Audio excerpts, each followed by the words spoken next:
Your Highness, Excellencies, ladies and gentlemen, 16वें BRICS summit के शानदार आयोजन के लिए मैं राष्ट्रपति पुतिन को हार्दिक बधाई देता हूं और ब्रिक्स से जुड़े नए साथियों का भी एक बार फिर से हार्दिक स्वागत करता हूं। नए स्वरूप में ब्रिक्स विश्व की 40% मानवता और लगभग 30% अर्थव्यवस्था का प्रतिनिधित्व करता है। पिछले लगभग 2 दशकों में ब्रिक्स ने अनेक उपलब्धियां हासिल की हैं। मुझे विश्वास है कि आने वाले समय में यह संगठन वैश्विक चुनौतियों का सामना करने के लिए और अधिक प्रभावी माध्यम बनकर के उभरेगा। फ्रेंड्स, मैं न्यू डेवलपमेंट बैंक के अध्यक्ष हर एक्सेलेंसी दिल्मा रूसेफ का अभिनंदन करता हूं। पिछले 10 वर्षों में यह बैंक ग्लोबल साउथ के देशों के विकास के लिए महत्वपूर्ण विकल्प के रूप में उभर रहा है।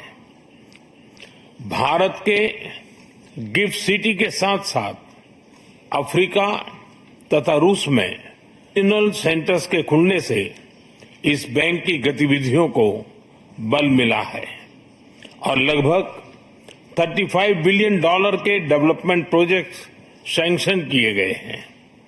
एनडीबी को डिमांड ड्रिवन सिद्धांत पर काम करते रहना चाहिए और बैंक का विस्तार करते हुए long term financial sustainability, healthy credit rating और मार्केट एक्सेस सुनिश्चित करने पर प्राथमिकता रहनी चाहिए।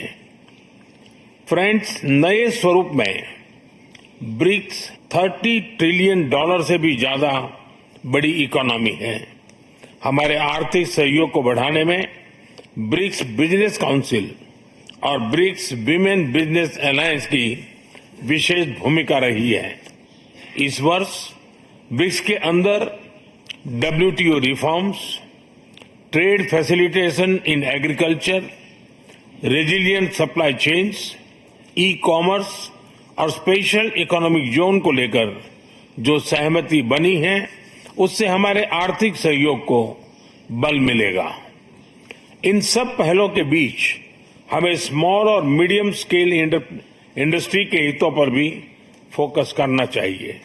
मुझे खुशी है कि 2021 में भारत की अध्यक्षता के दौरान प्रस्तावित ब्रिक्स स्टार्टअप फोरम इस वर्ष लॉन्च किया जाएगा।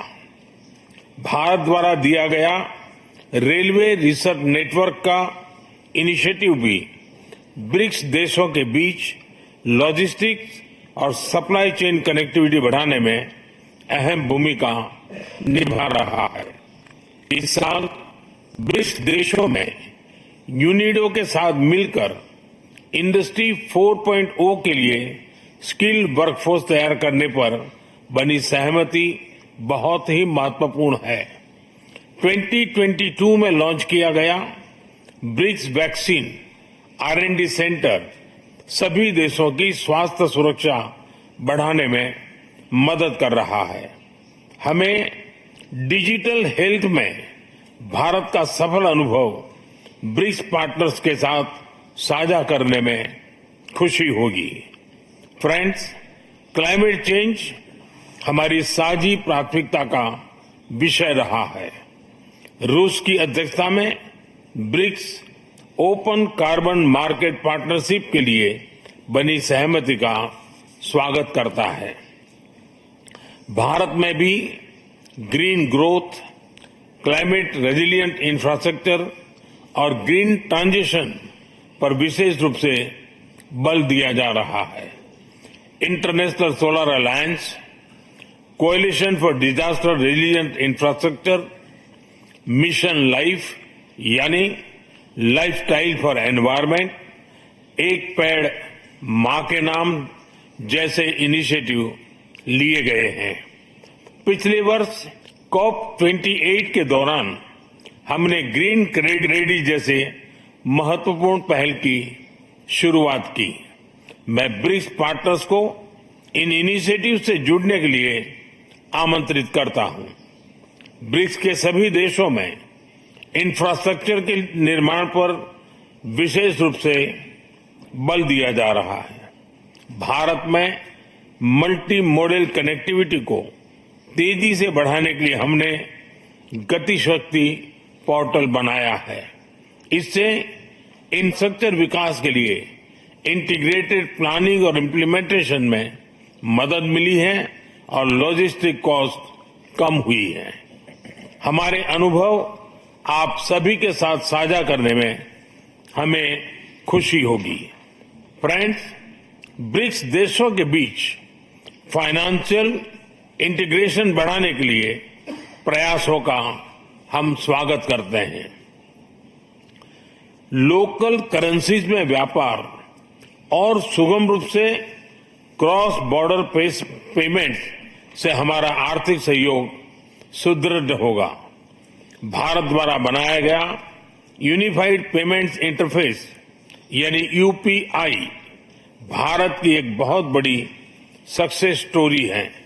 इसे कई देशों में अपनाया गया है। पिछले वर्ष हिज हाइनेस शेख मोहम्मद के साथ मिलकर हमने इसे यूएई में भी लॉन्च किया।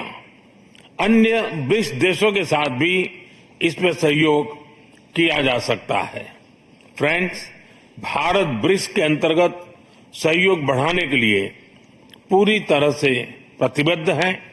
हमारी विविधता और मल्टीपोलरिटी में हमारा दृढ़ विश्वास हमारी ताकत है। हमारी यही ताकत और मानवता में साझा विश्वास हमारी भावी पीढ़ी के समृद्ध और सशक्त भविष्य को सार्थक रूप देने में सहयोग होगा। आज की बहुत ही महत्वपूर्ण एवं उपयोगी चर्चाओं के लिए मैं सभी का आभार व्यक्त करता हूं। ब्रिक्स के अगले अध्यक्ष के रूप में मैं राष्ट्रपति लूला को हार्दिक शुभकामनाएं देता हूं। भारत आपकी ब्रिक्स अध्यक्षता की सफलता के लिए अपना पूरा सहयोग देगा। एक बार फिर राष्ट्रपति पुतिन और सभी लीडर्स का बहुत बहुत धन्यवाद।